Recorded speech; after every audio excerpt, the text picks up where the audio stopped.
মানুষ সবসময় নিজেদের জীবনে ভবিষ্যতের বিষয়ে ভাবতে থাকে। কখনো উৎসাহিত হয়, কখনো চিন্তিত হয়, কখনো স্বপ্ন দেখে যে আমি ভবিষ্যতে গিয়ে খুব বড় কেউ হব, কখনো কল্পনা করে যে আমি কখনো সেই স্থানে গিয়ে পৌঁছব। দেখুন, ভবিষ্যতের কথা ভাবা অনুচিত কিছু নয়, কিন্তু এই ভবিষ্যতের কথা ভাবতে ভাবতে বর্তমানকে ভুলে যাওয়াটা অনুচিত। আজ মানে এই বর্তমান কিন্তু খুব আবশ্যক।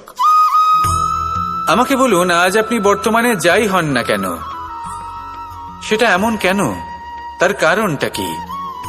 তার কারণ হলো অতীতকালে আপনার কর্ম আর আপনার নির্বাচন। সেই সকল কর্মের জন্যই আজকের এই বর্তমান কিছুটা এই রকম হয়েছে। ঠিক সেইভাবেই আপনার এই বর্তমান আপনার ভবিষ্যৎ রচনা করবে। ভবিষ্যতে এই বর্তমান অতীতকাল হতে চলেছে। আপনার ভবিষ্যতের আধার হলো এই বর্তমান। তাই শুধু স্বপ্ন দেখবেন না, শুধু কল্পনা করবেন না। যা কিছুই আপনি পেতে চান তার জন্য বর্তমানে থেকে কর্ম করুন। এই কর্মই আপনার ভবিষ্যৎ নির্মাণ করবে। আসুন আমার সাথে ভালোবেসে বলুন, রাধা রাধা। যখনই আমরা সূর্য আর চন্দ্রমার কথা বলি, তখনই আমরা চন্দ্রমাকে কিছু কম বলে মনে করি, সূর্যকে বেশি গুরুত্ব দিই। কারণ সূর্যই আমাদের প্রকাশ দিয়ে থাকে, সারাদিন আমাদের প্রকাশ প্রদান করে। তার সামনে চন্দ্রমার এই তেজ কিছুটা ম্লান মনে হয়, বা দেখতে গেলে চন্দ্রমা স্বয়ং সূর্যের আলোয় আলোকিত হয় আর সেটা আমাদের কাছে পৌঁছে দেয়। কিন্তু এবার এর অর্থ তো এটা নয় যে চন্দ্রমা বিশেষ নয় বা তার কোনোই গুরুত্ব নেই।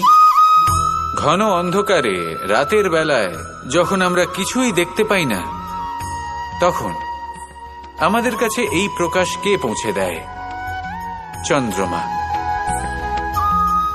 যখন চাঁদ পূর্ণিমার রাত আসে, তখন ব্যক্তি তার প্রেমিককে বা স্ত্রী তার স্বামীর মুখটা সেই চাঁদের মধ্যেই দেখতে পায়।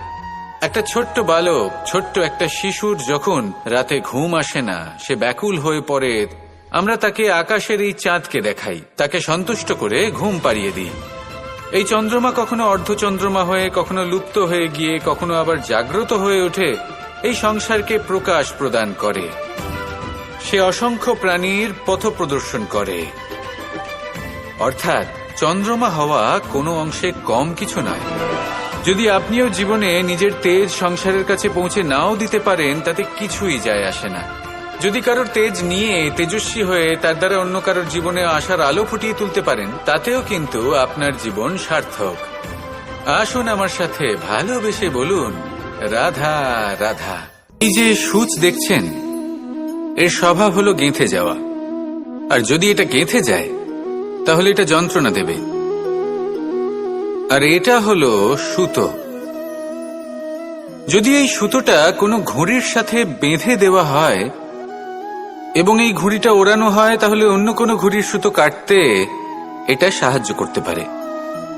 কিন্তু যদি সূচ আর সুতো এই দুইকে একসাথে জুড়ে দেওয়া হয়, তাহলে এটা বস্ত্র নির্মাণ করতে পারে, কোনো জিনিস জুড়তে কাজে লাগতে পারে। এটাই হলো সংগঠনের শক্তি। যদি আপনি একত্রিত হতে পারেন আর একটি দিশায় অগ্রসর হন, তাহলে নেতিবাচক শক্তিও ইতিবাচক শক্তির রূপ ধারণ করতে পারে। এই সংসারে প্রত্যেক দিন নতুন কিছু সৃজন হচ্ছে। কিছু মানুষ একত্রিত হন, কিছু নতুন নির্মাণ করেন। কিন্তু এই ক্ষেত্রে এটা বোঝা প্রয়োজন যে আমরা কেমন সঙ্গ লাভ করছি, কার সাথে আছি। যদি আপনি সুতো হন আর ঘুড়ির সাথে যুক্ত হন, তাহলে হয় অন্য ঘুড়ি কাটবেন বা অন্য কোনো ঘুড়ি আপনাকে কাটবে। কিন্তু যদি আপনি সুতো হন আর সূচের সাথে যুক্ত হয়ে যান, তাহলে আপনি নির্মাণ করতে পারবেন, জোড়ার কাজ করতে পারবেন, শ্রেষ্ঠ কর্ম করবেন। এই কথা মনে রাখুন আর আমার সাথে ভালোবেসে বলুন, রাধা রাধা।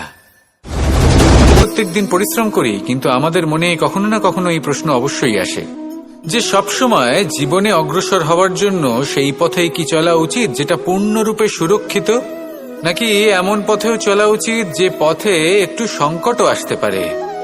এবার আমি আপনাদের বলবো যে বিকাশ কিভাবে হয়। ছোট্ট একটা উদাহরণ দিই বিকাশের। আমরা ছোটবেলায় কিভাবে হাঁটতে শিখি? যখন আমরা শিশু অবস্থায় থাকি তখন আমরা একটি পা মাটিতে রাখি, দ্বিতীয় পাটি আমরা শূন্যে উত্তোলিত করি। তারপর সেই পা আমরা আবার মাটিতে রাখি আর তার উপর ভিত্তি করে আমরা আবার অন্য পাটা ফেলি। ঠিক এভাবেই আমরা হাঁটতে শিখে যাই। এবার এক্ষেত্রেও আমরা ছোট্ট একটা ঝুঁকি নিই, আর সেটা হলো যে আমরা পাটি শূন্যে উত্তোলিত করেছি। এতে বিপদ হলো এটাই যে আমরা ভুল করে নিজের ভারসাম্য হারাতে পারি, পড়ে যেতে পারি। অনেকবার পড়েও যাই, কিন্তু তারপরে কি হয়? আমরা আবার উঠে দাঁড়াই আর চলতে শুরু করে দিই, আর ঠিক এভাবেই আমরা হাঁটতে শিখে যাই। এমন জীবনেও হয়। জীবনেও এইভাবেই কর্ম করতে থাকুন। এমন কিছু কর্ম করলেন যার ফলে বিপদ আসতেই পারে, পরাজয় হতেই পারে, কিন্তু সেটা পার করলেই বিকাশ সম্ভব। তাই কর্ম করতে থাকুন আর আমার সাথে ভালোবেসে বলুন রাধা রাধা।